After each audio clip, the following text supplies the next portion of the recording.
তো আমি তো চলে আসি, একটু ভূতে গেছিলাম, ভূতে যা দেখি সিরিয়াল প্রচুর।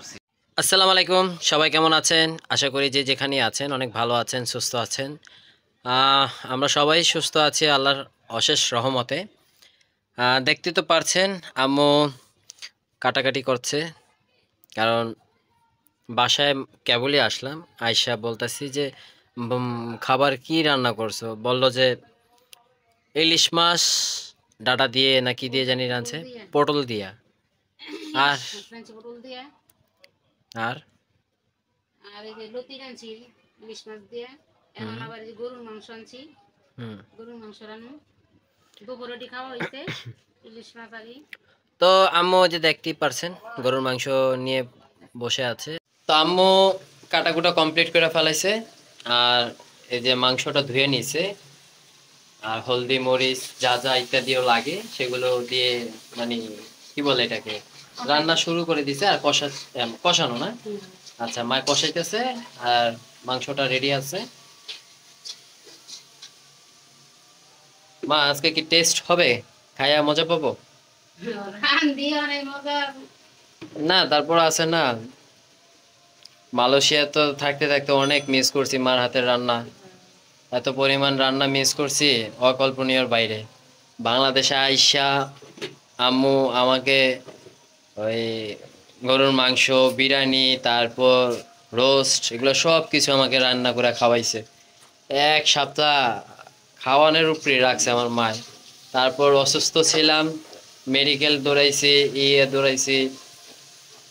তো সব কিছু মিলাইয়া আল্লাহ রহমত করছে, সুস্থ আছি আলহামদুলিল্লাহ, সবাই হ্যাপি। আর সামনে তো কি হচ্ছে এটা তো আপনারা জানতেই পাচ্ছেন। আমার আব্বুর যেটা শখ ছিল সেটা আমি ছেলে হয়ে যে আমি পূরণ করতে পারতাছি, সেটাও মানে আমার কাছে অনেকটাই গর্ব মনে হচ্ছে।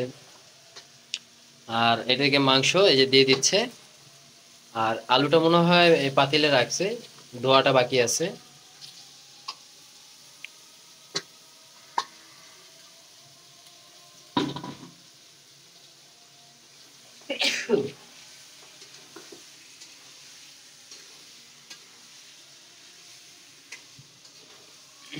কালারটা দেখে তো ভালোই লাগছে,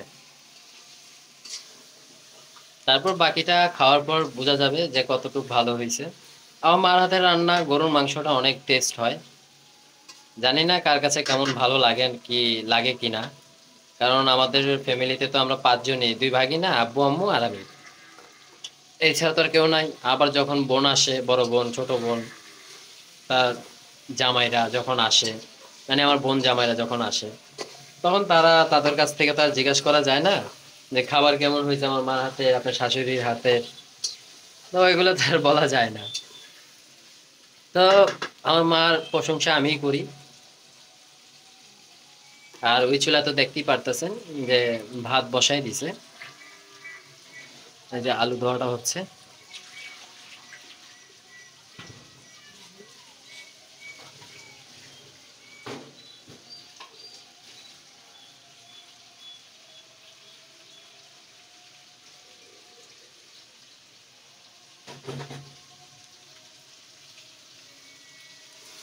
তো ঠিক আছে, মা রান্না করুক। তো দেখতেই তো পারছিলেন যে আম্মু গরুর মাংস রান্তাছে, তা আর আমি রেডি হয়ে গেছি, একটু ওই পারে যাব, মানে আমাদের এই ওই পার নবগঞ্জ বাজারের দিকে যাব, ওদিকে একটু কাজ আছে। তো কি কাজ আছে সেটা আমার সাথেই থাকুন, দেখতে পারবেন ওদিকে গেলে কি কাজ হইতে পারে। তারপর আমি বলে দিই, ওদিকে যাব একটু স্বর্ণকারের দোকানেই যাব। যাওয়ার পর একটু সমস্যা হয়েছে, ওই সমস্যাটা একটু সমাধান করব, বেশি কিছু না। ওই এটা আমাদের সব কিছু তো ঠিক আছে, তো দেখা যায় যে বানানের যে মজুরিটা, ওই মজুরিটা একটু বেশি পড়ে গেছে গা। তো ওইটারই একটু সমাধান করতে যাব, এছাড়া আর কিছুই না। আর মোটামুটি আর একটু ব্যালেন্স পাই, সেটাও আজকে দিতে যাব। তো সাথেই থাকবেন, ভিডিওটা দেখতে থাকবেন। ঠিক আছে, চলেন একসাথে যাওয়া যাক। তো এই তো মাত্র অটো থেকে নামলাম, সেকশন ব্রিজে নামলাম। এখন ব্রিজটা পার হব, ব্রিজটা পার হয়ে 4 নম্বর গলি দিয়ে নামলেই নবগঞ্জ বাজার চলে আসবে। তো বাজারের একদম শেষ মাথায়। ও প্রচন্ড রোদ পড়ছে আর ব্রিজে প্রচুর ভিড়।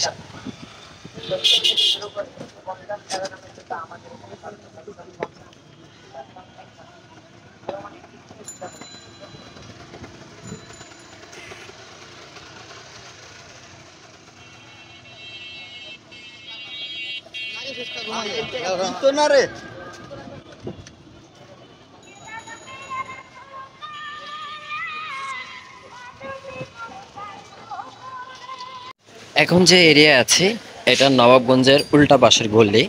তো আমাদের নবাবগঞ্জ যে বাজারটা, এদিকে A to Z সব কিছু পাওয়া যায়। আপনার যা যা প্রয়োজন সব পাওয়া যায়। তো আমাদের পুরা লালবাগ এরিয়ার ভিতরে ফেমাস একটা নবগঞ্জ বাজার। এদিকে আপনি কোনো কিছুই কমতি নাই, কাজ যে আপনি যা চাইবেন সবই পাবেন। তো আর এই পাশে আছে হলো ওই যে বড়ি, তারপর হলো যে দেখেন, তারপর বক্স টক্স, মানে এই যে খাবারের যেই সব কিছুই পাওয়া যায় জায়গায়। আমাদের এই নবগঞ্জ বাজারের এরিয়াটা অনেক বড়।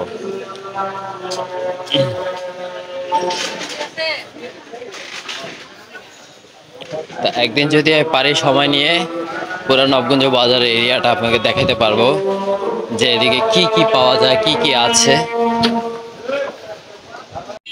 তো আগে বুথে যাই, বুথে যাই টাকাটা উঠাই, টাকাটা উঠাইয়া, কারণ টাকাটা তো দিতে হবে, যেহেতু একটু ডিউ আছে।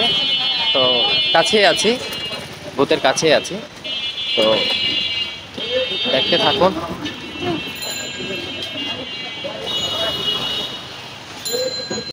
তো আমি তো চলে আসি, এখন আরেকজনের বাকি আসা, তার জন্য ওয়েট করতেছি।